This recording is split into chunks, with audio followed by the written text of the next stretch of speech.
We're going to live forever. Can you really put your mind around that? We're going to live forever. Let's just process that for a few moments. If we are the individualization, if we are the infinite experiencing itself as us, created out of it, then there's nothing about us that is not the infinite in expression. If there's nothing about us that's not the infinite expression, the infinite will live infinitely because that's what infinite does, right? And if infinite lives infinitely and you're that expression, are you not infinite and will you not live forever? So is not everything that's unfolding in this planet, in this place, at this time, is that not something to be grateful for? So what is gratitude? It's being grateful is when we see how something enhances our lives.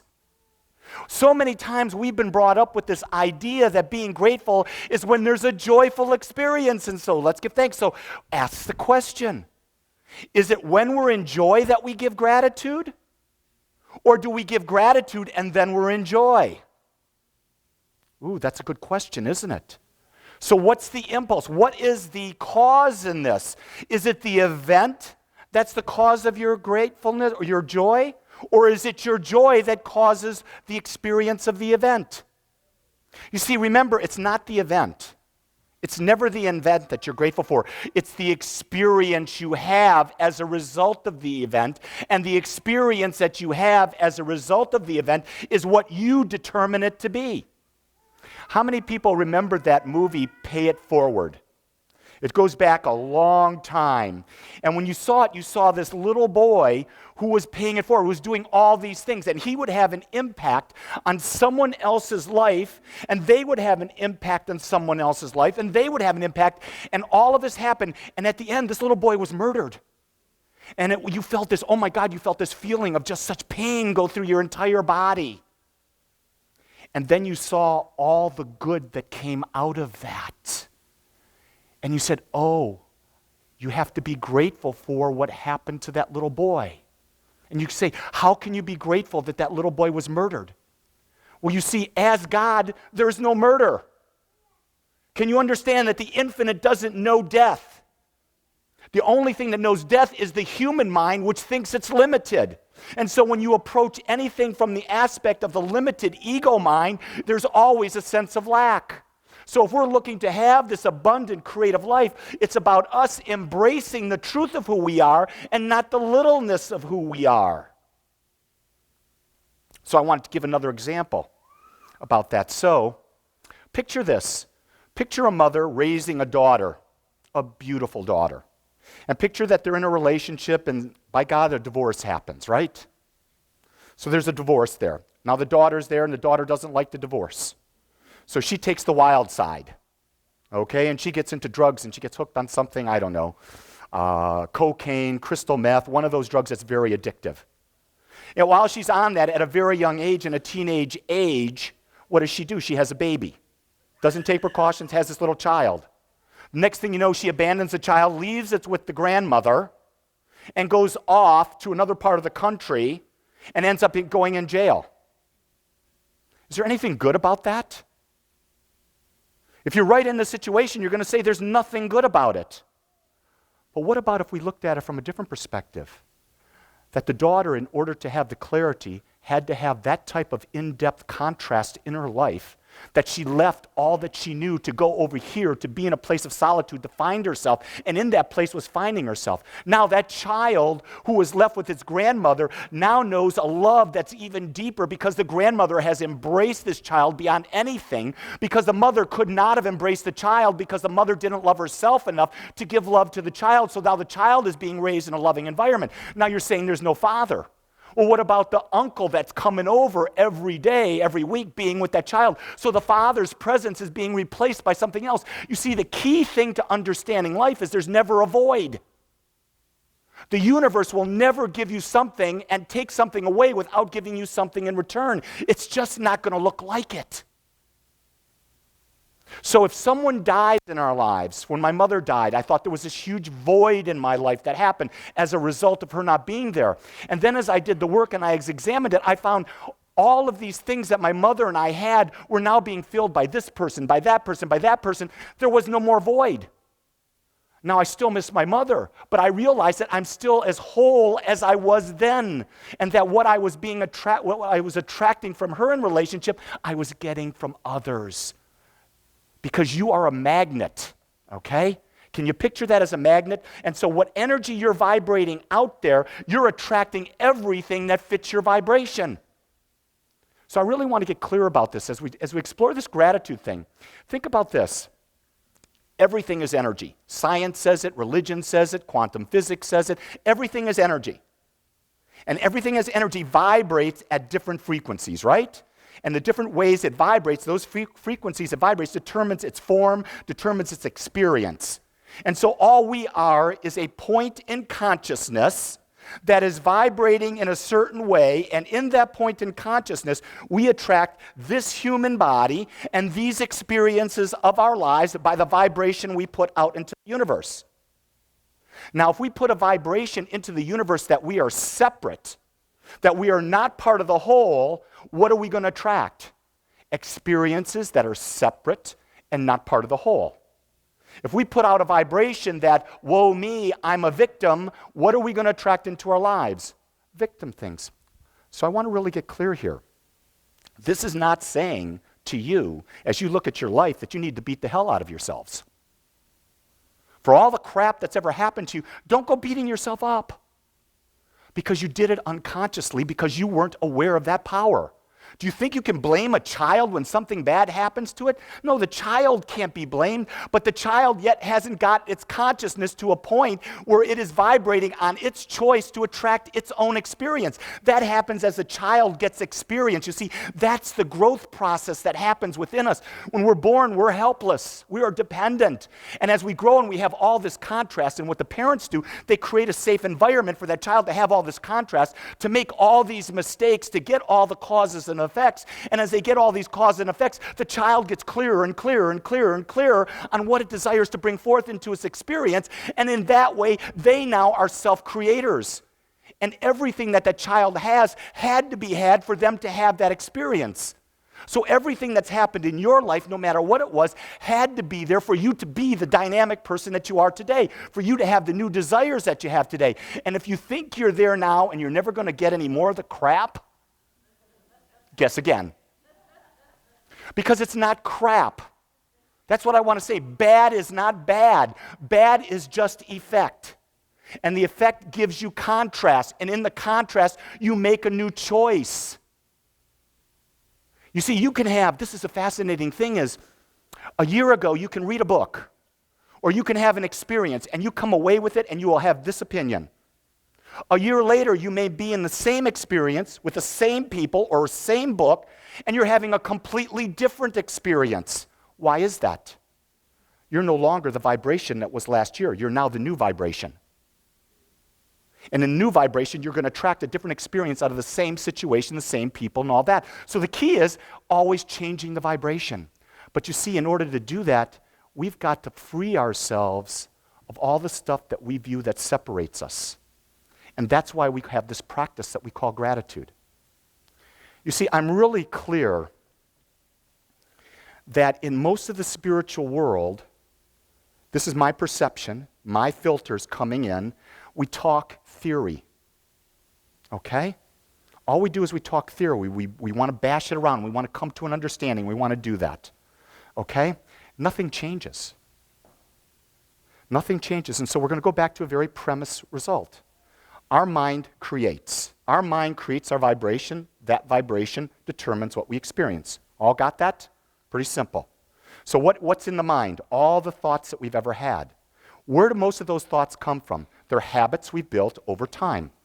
Not necessarily chosen habits. Most of them are unconscious habits, habits we've never thought about before, but we've accepted them, maybe because we were a blind child, our parents did it, maybe because we admired a celebrity and they did it, whatever. So we've got all these habits. So you know what spiritual practice is? It's just building new habits. When you build a new habit, what you're saying is, this was really good when I was preparing for this talk, this really became clear to me. I said, you know, I've got this willpower.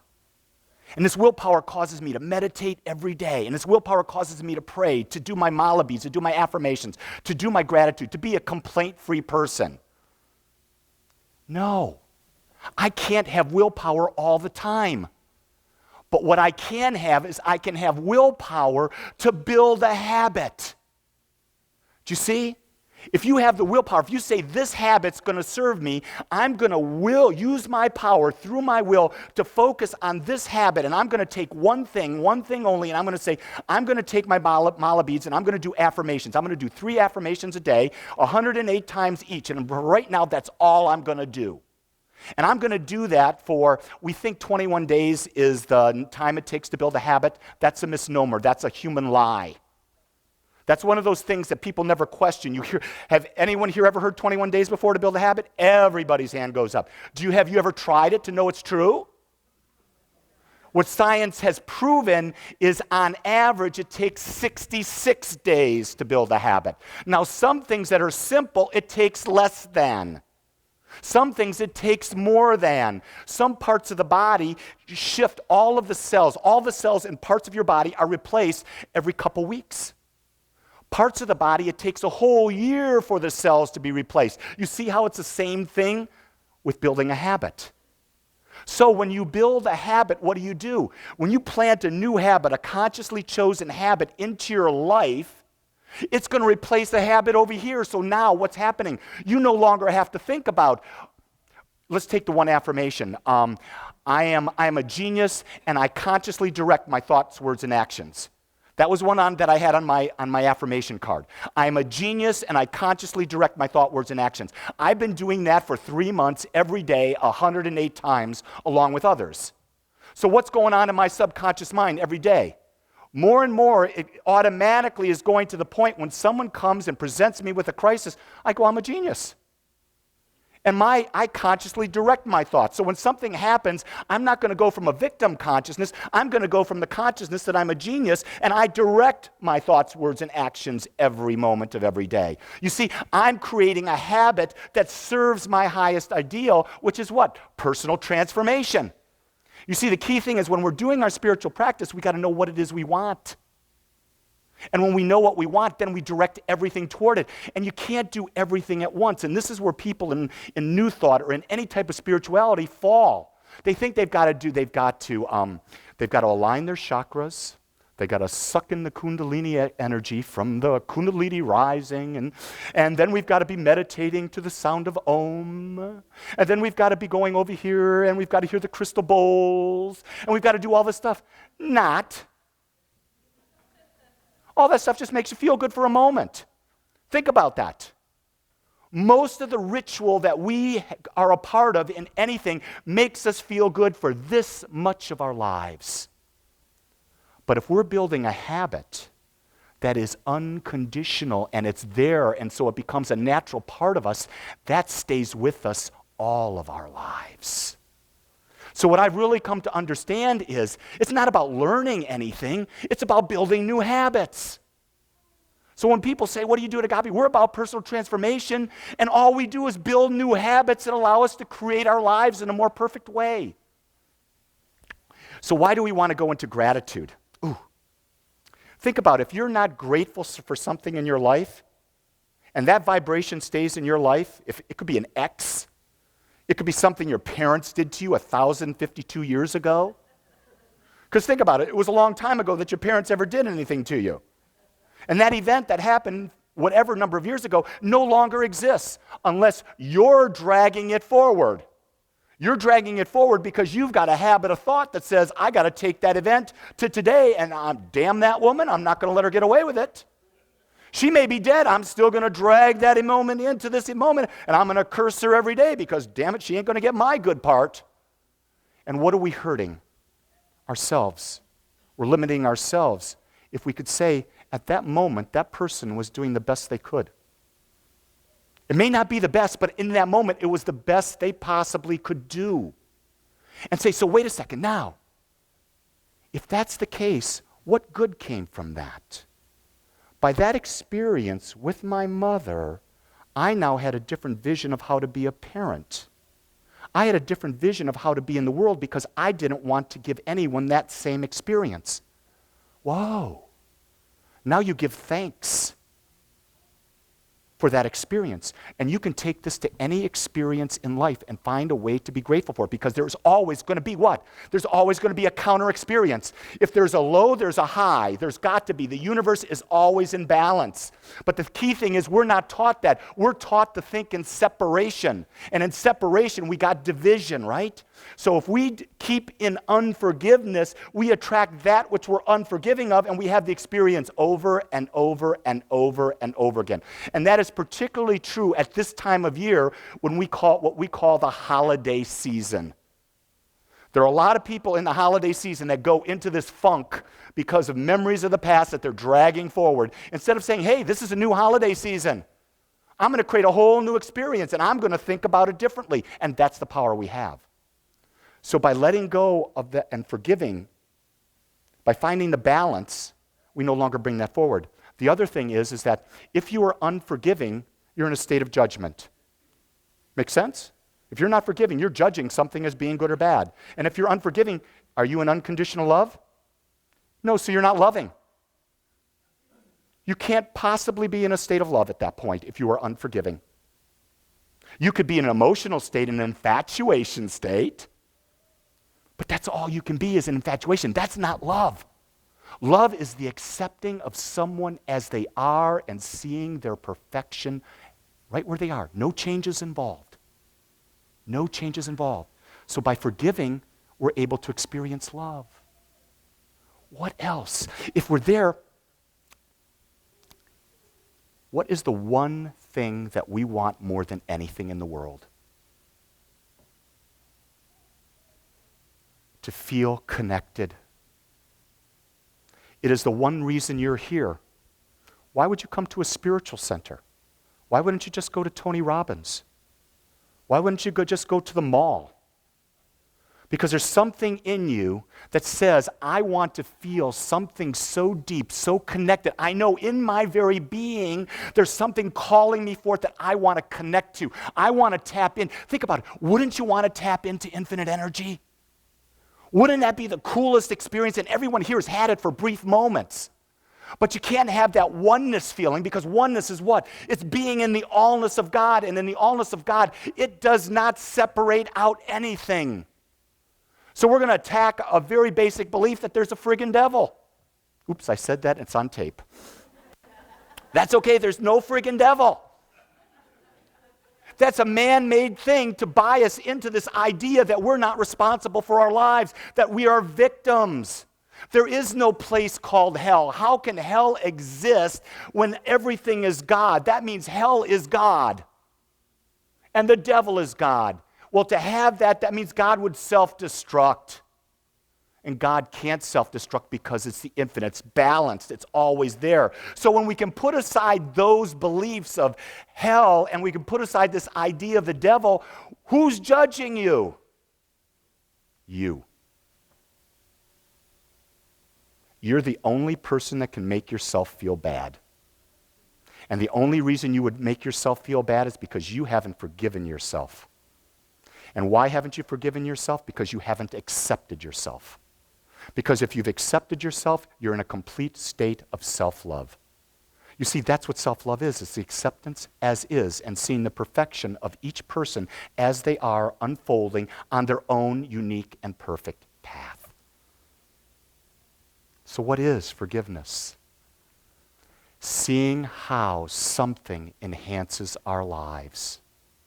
And isn't that everything? There are people in this room that I have made feel joyful. There's people in this room that I have pissed off. You see, but it's not what I do that causes people to have any feelings whatsoever. It's their interpretation of what's ever there. You see, sometimes, and I'm just going to be very bold and say this, when you're about personal transformation and you're in a relationship with someone and you're both dedicated to personal transformation, you may say something to that person that someone else could look at and say, that wasn't very kind. But you have an arrangement that says the only thing that's of value is that we support and grow each other. And when we support and grow each other, we are achieving our highest goal. And here's the thing, you don't care how anyone else sees it because it's irrelevant. Because think about this, no one knows what you're thinking. No one knows your motivation. So why would you care about anyone else judging you? They have no idea what your intention is. And what I try to say, and what I try to teach, and what I try to model is that everything that I see in every person that I come in contact with is perfect for them right where they are. No matter what it is they're doing, they're finding their perfect path by the contrast. See, when we have the pain, it tells us to go in a different direction. When we have the joy, it says go further in that direction. But when you go further, you're still going to have the pain. Think about an airplane. Airplane's going from here to Maui. 95% of the time, it's off course. It's going like this. It's always course correcting. It's just like a sailboat. A sailboat is tacking. It's always moving from side to side, but it ends up in the goal. And what is that? That's our emotions. Our emotions are high, our emotions are low. Our emotions are high, our emotions are low. What are they doing? They're like the wind in a sailboat. They're telling us which way to go. The correct course, correct course, correct course. Not that it's a wrong course, but you want to be over there. You want to land at that dock. So if you want to land at the dock, switch. So if you want to have this inspired life, you got to switch. You got to move over here. Well, you're off course. You got distracted by this. So now, switch over here. You see, all that is. And so what we do is we've got to give thanks for everything because everything is a buoy. Everything is a road mark. Everything is a sign telling us where we are on our path and how we can go forward and have the most magnificent life. Isn't that cool? You got nothing to feel guilty about. Just feel the energy. The guilt's all gone from the room. There's no guilt in this room. Do you know why there's no guilt in this room? Because there's no one judging you. Feel the peace? That's what we're seeking. It's a balance of this and that. Whatever it is, it's a balance. So every day from this day forward should be, and every moment should be Thanksgiving. It's a day to give thanks. At the end of the day, you give thanks for everything, not just the good. Give thanks for everything and see the lesson. See the sign and where it's telling you to go. See the sign and how it's trying to tell you unfold in a new and magnificent way. And realize that the sign is there because you've asked for it. Because you've put out a wish, a desire that says, I want to be this. I want to have this experience. And in that experience, the universe always says yes.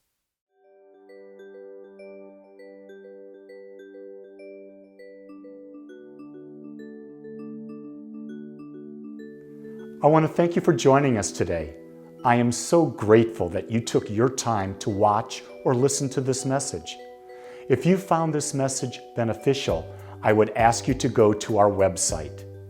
Once there, click on the Contribute button and experience the joy of conscious and purposeful giving. It is through your gifts that we are able to bring this message to the world. I would also ask you to please share this message with anyone you feel might benefit. Again, I want to thank you for joining me and the Agape community as together we bring joy to life.